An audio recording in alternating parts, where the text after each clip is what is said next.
നമസ്കാരം. 14-ാം തീയതി ലോകേഷ് കനകരാജ് സംവിധാനം ചെയ്ത രജനി നായകനായ കൂലി എന്ന ചിത്രത്തിന്റെ റിലീസ് വരുന്നത് വരെ എല്ലാവരും കാത്തിരുന്നത് ബുക്ക് മൈ ഷോ എന്ന ആപ്പ് വഴി ഉണ്ടാകുന്ന ഈ ചിത്രത്തിന്റെ തള്ളിക്കയറ്റത്തെക്കുറിച്ചാണ്.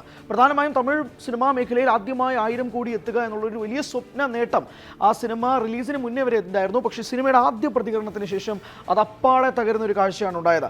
അപ്പോഴാണ് തിരിച്ച് വീണ്ടും ഇന്ത്യ ഒട്ടാകെ പിടിച്ചുലക്കിയ മോഹൻലാൽ ചിത്രമായ എമ്പുരാന്റെ ബുക്കിംഗിലേക്ക് വരുന്നത്. സ്വാഭാവികമായും ഈ കൂലി എന്ന ചിത്രത്തിന് ലോകേഷും രജനിയും ആദ്യമായി ഒന്നിക്കുന്നു എന്നുള്ള വലിയ സംഭവത്തിൽ ഈ ബുക്കിംഗ് ആപ്പുകളിൽ പോലും ഒരു വലിയ തരംഗം ആദ്യ ദിനം ഉണ്ടാക്കാൻ സാധിച്ചു എന്നുള്ളത് വസ്തുതയാണ്. പക്ഷേ ഈ രണ്ട് ചിത്രങ്ങളും തമ്മിലുള്ള മാർജിൻ എത്ര മാത്രമാണ്? ഒരു മലയാള ചിത്രത്തിന് ഇന്ത്യ ഒട്ടാകെയുള്ള സിനിമാ ഇൻഡസ്ട്രിയെ തന്നെ ഞെട്ടിപ്പിക്കുന്ന തരത്തിൽ മാറ്റാൻ കഴിയുമോ എന്നൊരു വലിയ ചോദ്യത്തിന് നമുക്കിപ്പോൾ മറുപടി പറയാൻ കഴിയും. 2025 അവസാനം വരെ ഇനി ഇതിലും വലിയൊരു വമ്പൻ ചിത്രം വരാനില്ല എന്നുള്ള ഉറപ്പോടുകൂടി തന്നെയാണ് ഈ 2025 ഏറ്റവും കൂടുതൽ ആളുകൾ ബുക്ക് ചെയ്തത്. പ്രത്യേകിച്ച് ബുക്കിംഗ് തുടങ്ങി ആദ്യ 24 മണിക്കൂറിനുള്ളിൽ ഏറ്റവും അധികം ആളുകൾ ബുക്ക് ചെയ്ത സിനിമയായിട്ട് എമ്പുരാൻ മാറിയിട്ടുണ്ട് എന്നുള്ളത് നമുക്ക് ഉറപ്പിക്കാൻ സാധിക്കും. കാരണം ഏകദേശം മാർച്ച് 27 റിലീസായ ചിത്രം ഇനിയിപ്പോൾ ഡിസംബർ 31 വരെ ഇനി ഈ റെക്കോർഡ് ആരും തകർക്കാൻ പോകുന്നില്ല. തകർക്കുന്നുണ്ടെങ്കിൽ അത് 2026 മാത്രമായിരിക്കും. അങ്ങനെയാണ് മോഹൻലാൽ ചിത്രമായ എമ്പുരാൻ 6,26,000 ടിക്കറ്റുകൾ, ഏകദേശം 6,25,435 ടിക്കറ്റുകളാണ് ആദ്യത്തെ 24 മണിക്കൂറിൽ ബുക്കിംഗ് ആരംഭിച്ച ആദ്യത്തെ 24 മണിക്കൂറിനുള്ളിൽ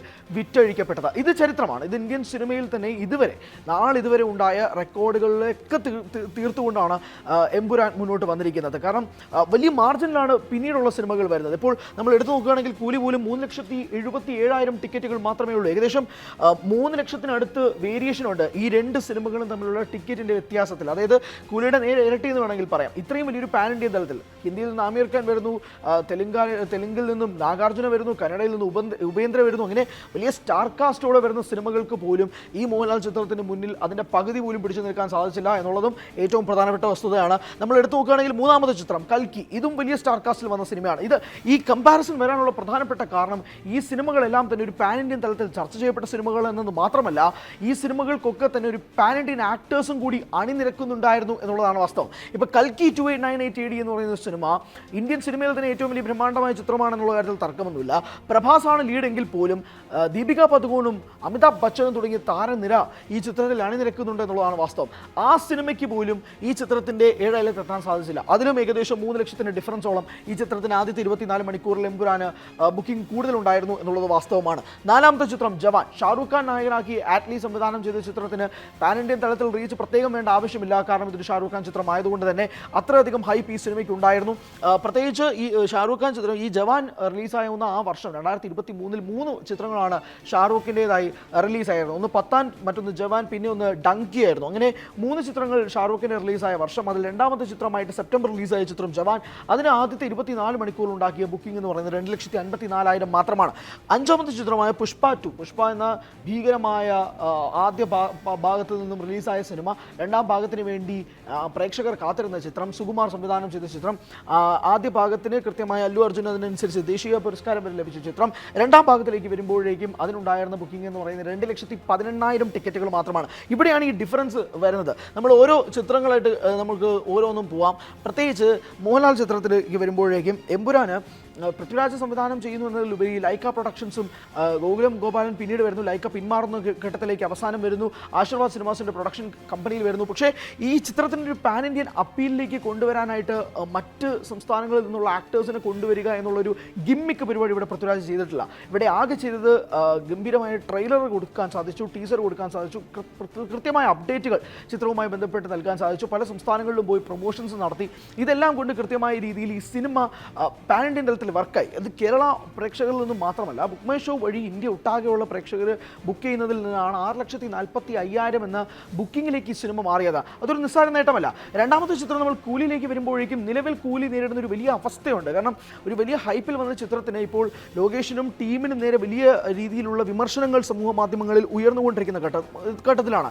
കേരളത്തിൽ രജനീകാന്തിൻ്റെ ഈ ചിത്രം 20 കോടിയോളം കളക്ട് ചെയ്തിട്ടുണ്ട് എന്നുള്ളതാണ് ഏറ്റവും പുതിയ റിപ്പോർട്ട്. രജനിയുടെ രണ്ടാമത്തെ ചിത്രമാണ് കേരളത്തിൽ 20 കോടി കളക്ട് കളക്ട് ചെയ്യുന്നത്. അത് ഒരു നേട്ടമാണെങ്കിൽ പോലും ആദ്യ ദിവസം 151 കോടി രൂപ, രണ്ടാമത്തെ ദിവസം കളക്ഷനിൽ എത്തുമ്പോഴേക്കും 250 കോടി കടന്നിരിക്കുന്നു. ഞായറാഴ്ചത്തെ കളക്ഷൻ ഇനി ഇന്നത്തെ ദിവസത്തിലേക്ക് എങ്ങനെയാണെന്നുള്ളത് വരേണ്ടിയിരിക്കുന്നു. ഈ ഘട്ടത്തിലൊക്കെയാണ് നിൽക്കുന്നെങ്കിൽ പോലും 1000 കോടി എന്നൊരു സ്വപ്ന നേട്ടം ഈ സിനിമയ്ക്ക് ഉണ്ടായിരുന്നു. പക്ഷേ ആ ഘട്ടത്തിലേക്ക് എത്തിപ്പെടാൻ ഇനി ഈ സിനിമയ്ക്ക് സാധിക്കില്ല. കാരണം അത്രയധികം നെഗറ്റീവ് റിവ്യൂ സിനിമയ്ക്ക് വന്നു കഴിഞ്ഞു.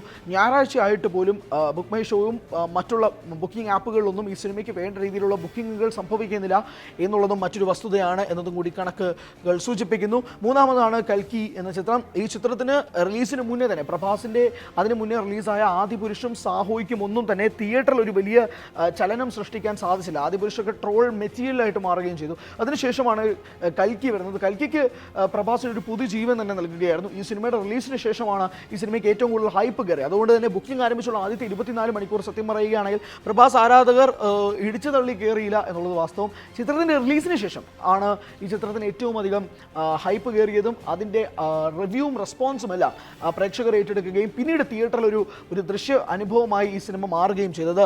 നാലാമതാണ് നമ്മൾ സൂചിപ്പിച്ച ജവാൻ എന്ന ചിത്രം. വലിയ ഹൈപ്പിൽ റിലീസായ ചിത്രം, വലിയ ബാനർ, റെഡ് ചില്ലീസ് തന്നെ, ഷാരൂഖ് ഖാൻ തന്നെ റെഡ് ചില്ലീസ് നിർമ്മിച്ച ചിത്രവും കൂടിയാണ്. അത്രയധികം ബാനറിൽ വന്ന ഒരു സിനിമ, വലിയ ബഡ്ജറ്റിൽ ഒരുങ്ങിയ സിനിമ. ഷാരൂഖ് ഖാനിൻ്റെ ആ വർഷത്തെ പത്താൻ വലിയൊരു ബ്ലോക്ക് ബസ്റ്ററായി മാറിയതിനു ശേഷം അത്രയധികം ഹൈപ്പും ഉണ്ടായിരുന്നു. കാരണം തമിഴിൽ നിന്ന് നയൻതാരയും വിജയ് സേതുപതിയും കൊണ്ടാണ് ആറ്റ്ലി ബോളിവുഡിലേക്ക് പോയത്. അവിടെ നിന്ന് പോലും ഒരു വലിയ കളക്ഷൻ ഈ സിനിമയ്ക്ക് ഉണ്ടാക്കാൻ സാധിച്ചെങ്കിൽ പോലും ആദ്യത്തെ 24 മണിക്കൂറിൽ വീണ്ടും അത് വലിയൊരു മുന്നേറ്റം ഉണ്ടാക്കാൻ സാധിച്ചില്ല എന്നുള്ളതാണ്. അഞ്ചാമതാണ് പുഷ്പ സൂചിപ്പിച്ചതുപോലെ തന്നെ രണ്ടാം ഭാഗത്തിന് വേണ്ടിയുള്ള കാത്തിരിപ്പുണ്ടായിരുന്നെങ്കിൽ പോലും അതിനും ഒരു വലിയ തരംഗം സൃഷ്ടിക്കാൻ സാധിച്ചില്ല. അവിടെയാണ് മോഹൻലാൽ എന്ന നടൻ മലയാളത്തിൽ മാത്രമുള്ള ഒരു അപ്പിയറൻസ് ഫേസ് ആയിട്ട് മാറാതെ ഇന്ത്യൻ സിനിമ ഒട്ടാകെ ഈ എമ്പുരാന് വേണ്ടി കാത്തിരുന്നു. എമ്പുരാന് പിന്നീട് റിലീസിന് ശേഷം വേണ്ട രീതിയിലുള്ള റെസ്പോൺസ് കിട്ടിയില്ല, അതൊരു നെഗറ്റീവായിട്ട് മാറി എന്നുള്ളതൊക്കെ വസ്തുതയാണെങ്കിൽ പോലും മൂന്നാം ഭാഗത്തിന് വേണ്ടി ഇപ്പോഴും മണിയർ പ്രവർത്തകർ അതിനുള്ള പ്ലാനിങ്ങിലാണെന്ന് കഴിഞ്ഞ ദിവസം മുരളി ഗോപിയുടെ ഇൻ്റർവ്യൂ വഴിയിട്ടുള്ള അപ്ഡേറ്റും പുറത്തു വന്നിട്ടുണ്ട്. അതുകൊണ്ട് തന്നെ മൂന്നാം ഭാഗത്തിന് വേണ്ടിയിട്ടുള്ള ഒരു കാത്തിരിപ്പ് നിൽക്കുമ്പോൾ പോലും ഈ രണ്ടാം ഭാഗത്ത് ഉണ്ടാക്കിയ ഈ ഒരു റെക്കോർഡ് അത് തകർക്കേണ്ടിയിരുന്നത് ഈ ചിത്രമായിരുന്നു. അത് സംഭവിച്ചില്ല. കാരണം അതിൻ്റെ ഇരട്ടി മാർജിനുണ്ട് ഈ ചിത്രത്തിൻ്റെ ബുക്കിംഗ്. ഇനി ഇത് തകർക്കുന്നത് ഏത് ചിത്രമായിരിക്കും എന്നുള്ളത് ഏറ്റവും പ്രധാനപ്പെട്ട ഒരു ചോദ്യമായിട്ട് നിലനിൽക്കുകയാണ്.